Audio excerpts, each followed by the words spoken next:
Nagtayo naman po ng bridgeway ang DOTR para sa mga pasahero ng EDSA busway. Yan po ang solusyon ng ahensya matapos personal na sumakay si Secretary Vince Dizon sa busway. Nasa front ng balitang yan si Gerard de la Peña. Napasabak agad sa trabaho si Transportation Secretary Vince Dizon sa unang araw niya bilang kalihim. Sumakay siya sa EDSA busway para malaman ang mga dapat ayusin sa sistema. Mula Ortigas Station hanggang sa Monumento Station ang biyahe ng kalihim.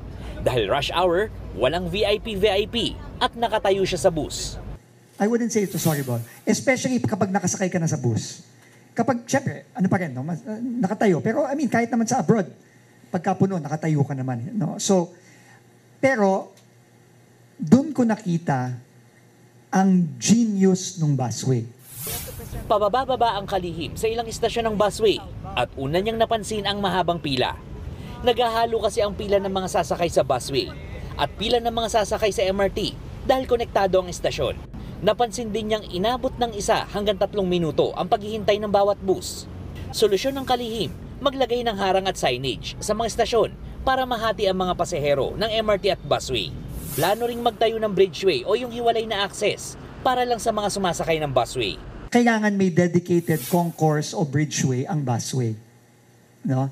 Na hiwalay sa MRT. It will take anywhere between maybe 10 to 12 months or 14 months is we have to build separate concourses. By May, we can already start the bidding process for the construction. Aayusin din daw ang mga timer at maglalagay ng mga enforcer para mas mabilis ang pag-alis ng mga bus. Pati elevator sa mga istasyon, titiyaking gumagana. Ito ang film station ng EDSA busway dito sa bandang Quezon City. Minsan lang pinagana ang elevator na ito at ngayon hindi na ito nagagamit ng publiko. Sa mga susunod na linggo, sisiguraduhin daw ng DOTR na gagana ng elevator na ito dito at sa iba pang istasyon. Ang mga napansin ng kalihim, hindi rin naman nalalayo sa wishlist ng mga pasahero. Yung footbridge po, sana po mas malapit dun sa pinakababaan namin. Tsaka may sakayan ng mga jeep, pagka saan kami pupunta. Kasi napakahirap kung dito po, kung bababa pa ako ng Quezon Ave, papanik pa po ako ng MRT pataas. Elevator. Bakit po? Para mas mabilis. Tsaka mas madali. Nakatakda na ring ipabid ng ahensya ang pagsasapribado ng EDSA busway ngayong taon.